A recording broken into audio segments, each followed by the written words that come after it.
Fala galera, beleza? Então vamos lá, vamos dar continuidade aqui na nossa atividade. Ah, a gente vai falar um pouquinho agora sobre o termistor, né? Vocês viram já sobre o LDR, que é um resistor dependente de luz, né? Que é um resistor cuja resistência varia com a luminância, certo? E o termistor, o nome dele é meio que autoexplicativo, né? O estor vem de resistor e o terme de térmico, né? O termistor é uma resistência, né? É um componente eletrônico cuja resistência varia com a temperatura, certo? Então ele é um componente ali que a gente pode usar para medir a temperatura, tá? Ele faz parte ali das resistências detectoras de temperatura, mas ao contrário de um RTD normal, como um PT100, por exemplo, eles não são metálicos, né? Os termistores eles são normalmente ou semicondutores, ou cerâmicos, ou poliméricos, então são materiais não metálicos ali para fabricação dos termistores, tudo bem, pessoal? Tem dois tipos de termistores que a gente encontra normalmente, os NTCs e os PTCs, certo? Os NTCs, eles têm uma curva de resposta entre a temperatura e a resistência elétrica deles, que ela tem uma relação inversa. Quanto maior a temperatura, menor a resistência. Então a resistência decresce com a temperatura. Por isso a gente fala que eles têm um coeficiente de temperatura negativo. Negativo por quê? Porque a relação entre resistência e temperatura é inversa, tudo bem? E eles não têm não é um componente linear, a resistência decresce com a forma mais ou menos como um decaimento exponencial, certo? A gente vai ver ali uma fórmula para um componente específico, certo? Mas eles têm essa característica. São diferentes dos PTCs, cuja resistência ela aumenta com a temperatura, tá?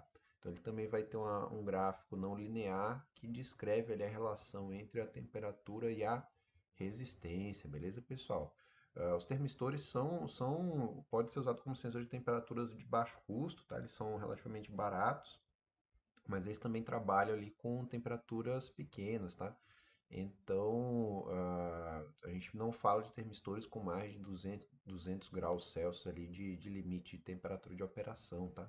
Para temperaturas mais altas ali, a gente normalmente vai recorrer a RTDs ou a termopares, beleza?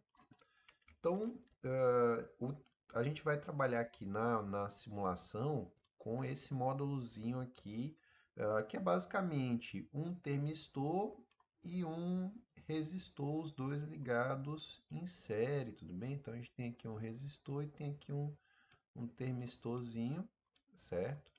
E a gente tem num lado aqui o 3,3 volts e do outro lado o GND, tudo bem? A gente tem esses dois caras, a gente vai ler aqui ah, na saída a gente vai ler a saída aqui do divisor de tensão, tudo bem? Vocês estão vendo aqui, né, ó, 103 aqui, 103 aqui, é um resistor de 10K, certo? 10 vezes 10 a terceira é 1000, 1000 é K, então é um resistor de 10K, certo? Ele tem três pinos aqui, que é literalmente o pino onde você vai botar o 3,3 volts, o GND e a saída, que é onde a gente vai poder ler, tá? E a questão, pessoal, é o seguinte, né? Igual eu falei para vocês, né? Ele tem a relação temperatura-resistência é não linear, certo? Então, a equação que vai descrever esse comportamento, ela tá aqui, tá? Essa equação aqui é meio feia aqui, né?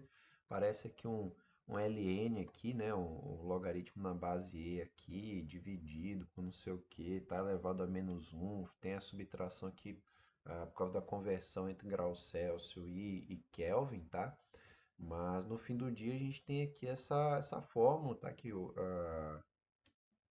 pessoal foi lá, fez a regressão dessa curva aqui e achou essa fórmula para descrever o fenômeno, tudo bem? É o tipo da fórmula aí que show de bola, você vai lá e implementa, certo? Sem muita discussão, beleza?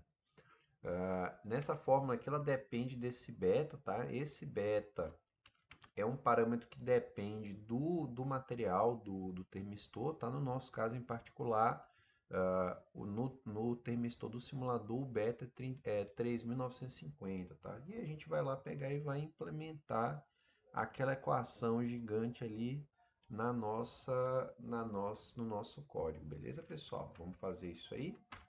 Então, fiz aqui a montagem, tá? Ó, então, aqui no GND eu estou levando o GND, no VCC eu estou levando 3,3 volts e a saída eu estou botando aqui no pino 35, tudo bem, pessoal? Eu vou criar aqui duas variáveis para a gente, aliás, aqui no caso só mais uma, que eu já tenho a leitura, né? Eu vou criar uma variável que vai ser um ponto flutuante também, um float, chamado temp para armazenar a temperatura, certo? Eu vou iniciar a serial aqui também, serial.begin, e já temos o sensor como entrada e o LED como saída, porque a gente vai querer fazer ali um alarme de temperatura, certo? E a gente vem aqui, ó, e pode vir aqui e dizer assim, ó, por exemplo,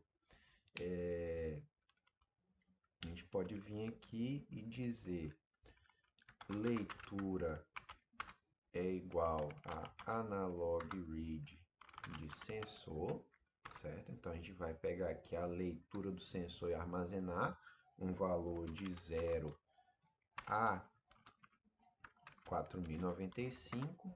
E aí a gente, para achar a temperatura, vai pegar aquela fórmula lá. Professor, onde é que pega aquela fórmula? Ó, tá aqui o componente, cliquei na interrogação, vai abrir tudo que eu preciso saber sobre o componente, tá, pessoal? Então, o que que apareceu aqui? Tem uma fórmula, certo? Essa fórmula aqui eu preciso fazer só uma mudança nela, tá? Qual que é a mudança que eu preciso fazer? Ah, tá. Primeiro eu preciso, tenho que definir também aqui quem que é beta, né? Que eu não defini. Então, ó, beta vai ser um float beta igual a 3950, 3.950, tá? Então, o que que eu vou fazer aqui, pessoal? Ó, nessa fórmula aqui, ele está usando 1023 ao invés do 4995. Por quê? Porque 1023 é o valor, é a leitura do Arduino, tá? Que ele lê de 0 até 1023, porque ele é só 10 bits. No nosso caso, quando a gente está trabalhando com microcontrolador, que a resolução do ADC dele é 12 bits, eu tenho que usar 4095, certo? E aqui ele está fazendo a leitura numa variável chamada analog value. No nosso caso é leitura. Então vou mudar aqui. Fiz essas duas mudanças. Posso vir aqui e dizer assim, digital write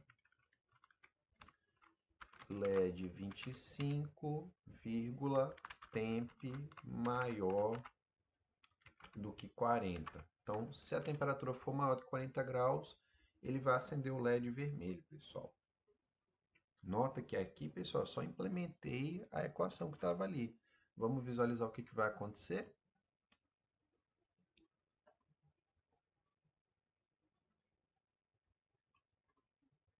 Então, ele vai compilar, vai fazer aqui vai preparar aqui o terreno para a gente poder rodar o nosso projeto. E se tudo estiver certo, o que vai acontecer, pessoal? A gente vai, assim que a temperatura subir, olha só.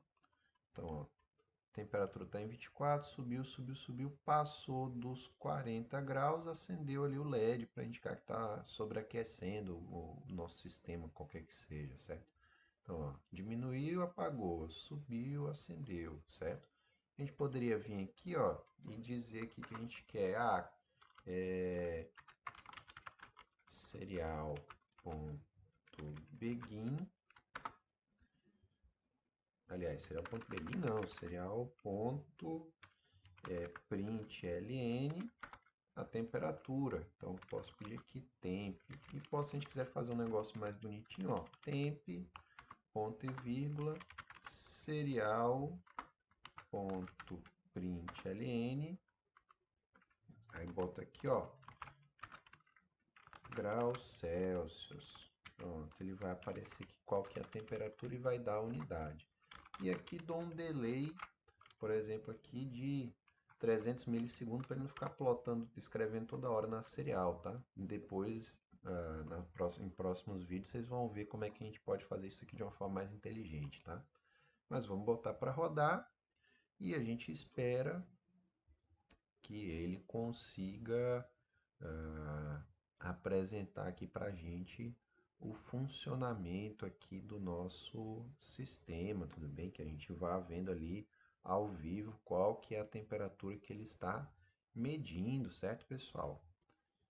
Então, ó, aqui, ó, ele começou aqui, tá, ó, 34, 39, 40, nota que tá batendo aqui, ó, 67,8, 67,77. Se arredondasse para uma casa, era aquilo dali.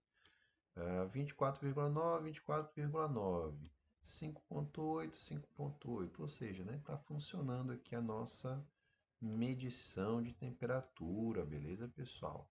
Então, era isso que eu queria mostrar para vocês. Sintam-se livres aí para dar uma brincada com isso daqui, tá? Façam escrever aqui uma mensagem de alerta, além de acender o LED, se tiver com sobretemperatura, faça escrever uma mensagem de alerta aí.